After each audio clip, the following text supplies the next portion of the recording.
තව කටුවක්. හරි. එතකොට ඒ කටුව ඇනිච්ච කටුවට වඩා හයිය කටුවක්ද දුර්වල කටුවක්ද? හයිය කටුවක්. විස නැති කටුවක් වෙන්න ඕන. තුඩ බොහොම තියුණු කටුවක් වෙන්න ඕන. එතකොට කටුවක් ඇනුනොත් කටුව අයින් කරන්න පාවිච්චි කරනවා මොකද? තව කටුවක්. ඒ කටුව ඇනුණු කටුවට වඩා හයියයි, තුඩ තියුණුයි, විස නැහැ. ඔක්කොටම වැඩිය වටින්නේ විස නැති එක. එතකොට සිතුවිල්ලකින් නිදහස් වෙන්න ඕනි නම් බුදුහාමුදුරුවෝ ඒ විදියටම යෝජනා කරනවා තව සිතුවිල්ලක් ඇති කරගන්න. හැබැයි ඒ සිතුවිල්ල අර සිතුවිල්ලට වඩා ශක්තිමත් වෙන්න ඕනි, තියුණු වෙන්න ඕනි, විස නැති වෙන්න ඕනි. එහෙම නැත්නම් කුසල වෙන්න ඕනි. තේරුණාද මං කියපු එක? අකුසල සිතුවිල්ලක් නිසා ඔබ පීඩා විඳිනවා නම් ඒ අකුසල විතර්කයෙන් ගැලවෙන්න පළවෙනිම යෝජනාව තමයි බුදුහාමුදුරුවන්ගේ ඊට ප්‍රතිවිරුද්ධ කුසල විතර්කයම ඇති කරගන්න කියන එක. ඒක විස කටුවක් අයින් කරන්න හොඳ කටුවක් පාවිච්චි කරනවා වගේ. වඩු මහත්තුරු මේ වගේ ලෑල්ලක තියෙන මේ ඇණයක් අයින් කරන්න පාවිච්චි කරන්නේ මොකද? තව ඇණයක් නේ. තව ඇණයකින් තට්ටු කළා තමයි ඇදලා ගන්න.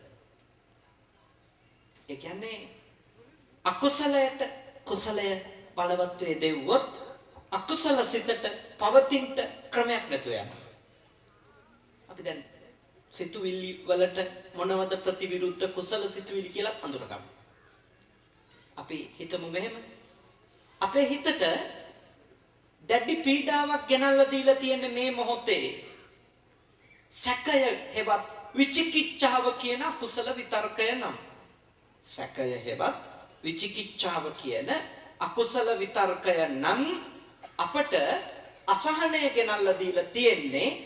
එතකොට අපි ඒක ප්‍රතිවිරුද්ධ හොඳ සිතුවිල්ල හොයාගන්නවා. සැකය හිතට ආවන් සුවයිද? නෑනේ. ගෙදර දරුවෝ ගැන, බිරිඳ ගැන, සැමියා ගැන, ආදරය දක්වන කෙනෙක් ගැන සැකයක් ආවොත් හිතට කිසිම සුවයක් දැනෙන්නේ නෑ. ගිනි ගන්නවා. ඔළුව නරක් වෙනවා. හදාගත්තට කණ්ඩ හිතෙන්නේ නෑ. කෑවට ගිලෙන්නේ නෑ. නේ? අතක ගා ඉන්නවා කෑම. සැකාවන් හැසිරෙන හැටි ඔයත් හොඳටම දන්නවනේ. සැකය අසහනය. සැකයෙන් නිදහස් වෙන්න නම් බුද්ධාගම යෝජනා කරනවා සැකයේ ප්‍රතිවිරුද්ධ හොඳ සිතුවිල්ල එතෙන්ට රෝපණය කරවන්න. මොකද්ද හොඳ සිතුවිල්ල? විචිකිච්ඡානම් ප්‍රතිවිරුද්ධ එක ශ්‍රද්ධා. සැකය කියන්නේ අවිශ්වාසය මත පදනම් වෙන එකක්. එහෙනම් හොඳ සිතුවිල්ල මොකද්ද? විශ්වාසය. දැන් අපි සාමාන්‍යයෙන් සැකය ආවට පස්සේ අපි කරන්නේ සැකය තහවුරු කරගන්න කරුණු පුළුවන් තරම් හොයනවා. ටෙලිෆෝන් බලනවා. නේද? සර්ච් සාක්කු පරීක්ෂා කරනවා. තව කරන්නේව දන්නවනේ මං කියන්නේ නැහැ. කවුරුත් දන්නා මොනවද කරන්නේ සැකාවන් කියලා. ඔත්තුකාරයෝ පත් කරනවා. පුළුවන් තරම් හොයන්නේ සැකය තහවුරු කරගන්න කරුණු මිසක නෑ එයා හොඳ කෙනෙක් කියලා තහවුරු කරගන්න කරුණු නෙමෙයි. බුද්ධාගම යෝජනා කරන්නේ කවුරු හරි ගැන ඔබට නිස්කාරණේ ගොඩනැගිච්ච විචිකිච්ඡාවක් නම් තියෙන්නේ ඒක ඇත්තටම වැරදි චරිතයක්ද ඒ චරිතය නිවැරදි චරිතයක්ද කියලා හොයාගන්න ශ්‍රද්ධාවෙන් පරිශ්‍රණය පටන් ගන්න. ශ්‍රද්ධාවෙන් කියන්නේ භක්තියෙන් නෙමෙයි. භක්තියට ඉංග්‍රීසියෙන් කියන නම faith. ඒක අන්ධයි. ශ්‍රද්ධාව අන්ධ නැහැ. ශ්‍රද්ධාව කියන්නේ බොහොම විමසුම් නුවණින් යුක්තව ගොඩනගා ගන්නා වූ විශ්වාසයක්. එහි පස්සිකෝ ඇවිල්ලා බලලා පච්චත්තං වේදිතබ්බෝ ප්‍රත්‍යක්ෂ වුණාට පස්සේ තමයි තීරණය කරන්නේ හොඳද නරකද සත්‍යද අසත්‍යද. දැන් භක්තියේ ස්වභාවය තමයි විමසිල්ලක් නැහැ පිළිගන්නවා. එක්ක ආසහින්ද පිළිගන්නවා එක්ක බයිහින්ද පිළිගන්නවා එක එක හේතු මතින් පිළිගන්නවා. බුද්ධ ආගම එහෙම යෝජනා කරන්නේ නැහැ. බුද්ධ ආගම ඔබට කියන්නේ විවෘත මනසකින් ඉන්න. නිදහසේ බලන්න. විමසලා බලනකොට ඔබට තේරෙයි ඔබ ඉන්න අදහස හරිද වැරදිද කියලා. ධර්මය ගැන ශ්‍රද්ධාව ඇති කරගන්න කියන්නේ ධර්මය ගැන සැක නොකර ඉන්න කියන්නේ භක්තියෙන් නෙමෙයි. විමසමින් තේරුම් ගනිමින් අවබෝධ කරගනිමින්. දැන් කෙනෙක් අහන්න පුළුවන් ඉතින් සැක හිතෙන විදියට වැඩ කරන හින්දානේ අපිට දිගටම සැක කියලා. ඒක ඇත්ත. ඔබ කැමති නැත්නම් ඔබ ගැන අනිත් අය සැක කරනවට මම ඔබට යෝජනා කරන්නේ සැක හිතෙන්නේ නැති වෙන්න මොකද කරන්න ඕනේ? ජීවත් වෙන්න. සැක හිතෙන්නේ නැති වෙන්න ජීවත් වෙන්න මම ක්‍රමයක් කියන්නම්. මේ වාක්‍ය මතක තියාගන්න. කරන්න බැරි ඒවා කිව්වත් කමක් නැහැ. සැක හිතෙන්නේ නැති වෙන්න ජීවත් වෙන්න ඕන නම් කරන්න බැරි ඒවා කිව්වත් කමක් නැහැ. ඒකත් හොඳ නැහැ. ඒත් කමක් නැහැ. කියන්න බැරි ඒවා කරන්න එපා. තේරුණාද? කරන්න බැරි ඒවා කිව්වත් කමක් නැහැ. ඊළඟ වාක්‍ය මොකද්ද? කියන්න බැරි ඒවා කරන්න එපා. එතකොට තමයි හොරු වගේ ඉන්න වෙන්නේ. මේ කෝල් එනකොට ෆෝන් අරන් ගේ වටේ දුවන්න වෙන්නේ එතකොට. ඇයි කියලා මං සිග්නල් නැහැ. ලෙඩ්ඩු වෙන්න එපා. එහෙම උනන් ජීවත් වෙන එක හරි කරදරයක්. ඊට වැඩිය හොඳයි මං කියන්නේ ඇන්කර් බොන එක කියලා. සැකකාරයෙක් වෙලා ගෙදර ඉන්නකොට වඩා ඇන්කර් බොන එක හොඳයි. දැන් ඇන්කර් නෙවෙයි කලින් ඇන්කර් නේ. අදයක්. ඒක කර්මයක්. ඒ හින්දා ඔබ ජීවත් වෙන්න විනිවිද භාවයෙන්. එතකොට ඔබ ගැන කවුරු සැක කරන එකක් නෑ. කරන දේවල් පෙන්වන්න පුළුවන් වෙනවා. කියන්න පුළුවන් වෙනවා. ඒක තමයි ඔබ ගැන සැක කරනවා නම් ඔබට ගැලවෙන්න තියෙන හොඳම ක්‍රමය. හැබැයි අනිත් අය ගැන పూర్ව නිගමනවලට ඇවිල්ලා තොරතුරු හොයන්න එපා. මෙහා වැරදිකාරයෙක් කියලා හිතාගෙන තොරතුරු හෙව්වත් ඒක බුද්ධ ආගමද? නෑ. වැරදිකාරයෙක් කියලා සමාජය කියනවා නම් එයා නිදහසේ පැත්තකින් තියලා තොරතුරු හොයන්න. එතකොට කරුණ හොයන්නේ එයාව පුළුවන් තරම් නිදහස් කරන්න බලන්න. ඒක තමයි ශ්‍රද්ධාව. ශකයට හොඳම උත්තරේ තමයි ශ්‍රද්ධාවෙන් කටයුතු කරන්න පටන් ගන්න. එතකොට කෙනෙක් අහයි මෙහෙම. ඉතින් මම ශ්‍රද්ධාවෙන් හිටියට අනිත් එක්කෙනා ශ්‍රද්ධාව නැත්තම් මොකද කරන්නේ? ඒක යාගේ වැඩ. ඒක ඔබට අදාළ නැහැ. ඔයත් මං ගැන ශ්‍රද්ධාවෙන් ඉඳිද්දි මම නරකයි නම් ඒක මගේ ප්‍රශ්නයක්. ඒක ඔබේ ප්‍රශ්නයක් නෙවෙයි. ඔයත් කොච්චර ශ්‍රද්ධාවෙන්ද මං වෙනුවෙන් මේ කටයුතු කරන්නේ? මං ඊටාම නරක විදියට කටයුතු කරනවා නම් ඒක මගේ ප්‍රශ්න. දැන් ඔයත් මං ගැන තියන්න ඕනේ විශ්වාසය සම්පූර්ණයෙන්ම තියලා තියෙනවා. ඒක ආරක්ෂා කරන එක, ඒකට අනුව ජීවත් වෙන එක ඒක මගේ ප්‍රශ්නයක්. ඒක ජීවත් වෙන්නේ නැත්තම් ඒකට අදාළ කර්ම විපාක විඳින එකත් ඒකත් මටයි තියෙනවා. ශ්‍රද්ධාව නැතුව කටයුතු කරන්න බෑ ජීවිතේක. සැකය කියන අසහනෙන් නිදහස් වෙන්න ප්‍රතිවිරුද්ධ කුසල සිතුවිල්ල ශ්‍රද්ධාවමයි වෙන මොකුත් නෑ ඒකට. ප්‍රතිවිරුද්ධ කුසලය. ඊළඟ අසහනෙ තරහ. උහුල ගන්න බැරි තරම් අපිට තරහ එනවා. තරහවම ප්‍රතිවිරුද්ධ බලවත්ම කුසල සිතුවිල්ල තමයි මොකද්ද? මෛත්‍රිය. ශ්‍රද්ධාවට ප්‍රතිවිරුද්ධ කුසල සිතුවිල්ල තමයි මේ තරහට ප්‍රතිවිරුද්ධ කුසල සිතුවිල්ල තමයි මොකද? මෛත්‍රිය. මෛත්‍රියමයි තරහ ඉවර කරන්න පුළුවන්. ඒක තමයි බලය ගොඩනගන්න ඕන. ඒක හරියට මෙහෙමයි. මේ කෝප්පේ අපි කියමුකෝ අපේ හාමුදුරු මට උණු වතුර ගෙනත් තියවා. තරහවත් උණු වතුර වගේනේ නේද? ව්‍යාපාදේ පැහිලන උණු වතුර වගේ.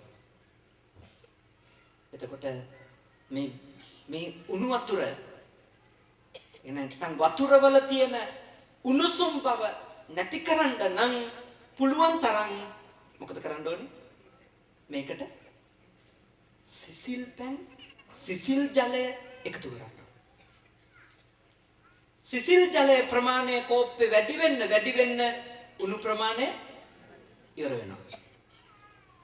ඒ කියන්නේ මෛත්‍රිය කියන සිත ඔබ තුල වැඩෙන්න ද්වේෂය කියන හිතට පවතින්න බැරුව යනවා.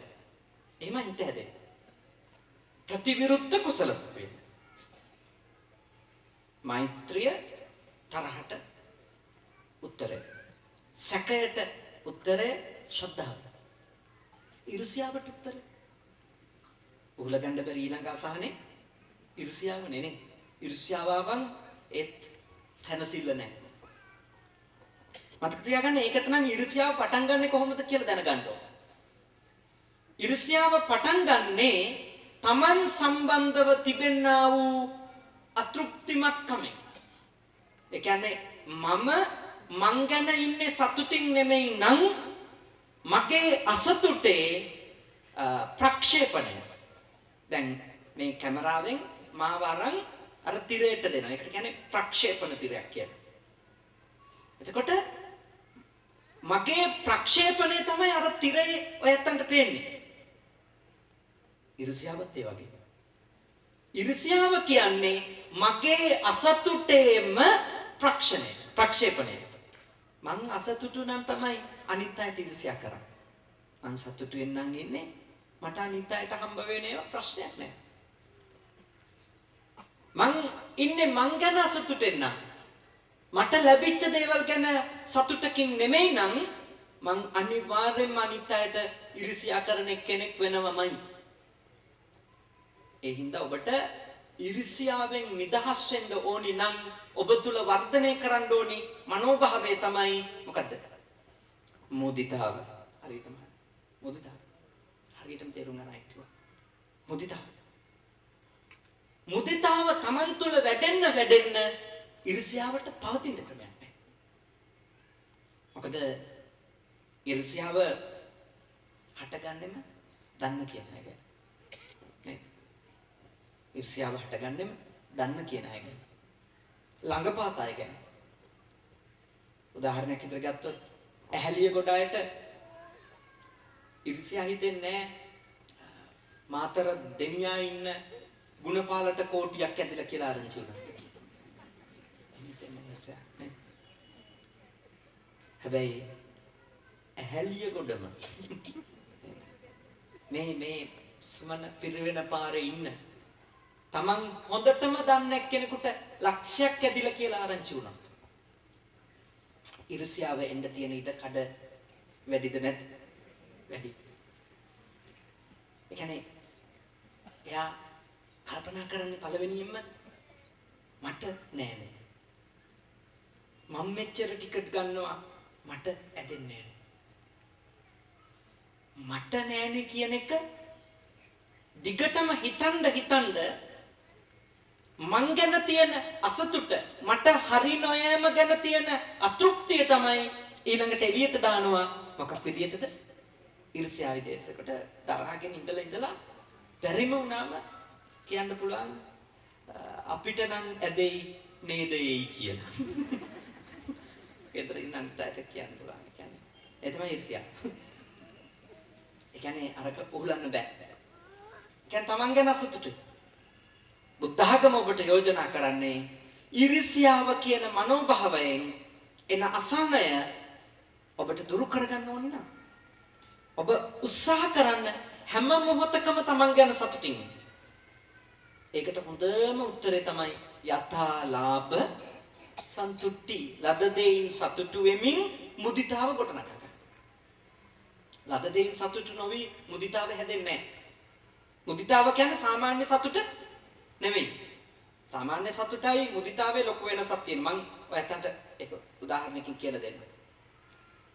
ගිය අවුරුද්දේ ශිෂ්‍යත්වයේ විභාගයට කලින් මේ ඊයේ පෙරේදා එක නෙමෙයි කලින් ශිෂ්‍යත්ව විභාගයට කලින් එක ළමයෙක්ගේ අම්මා කෙනෙක් ළමයාත් එක්ක ඇවිල්ලා මට කියලා ළමයාට පිරිත් නූලකට ගස්සෝගෙන ගියා.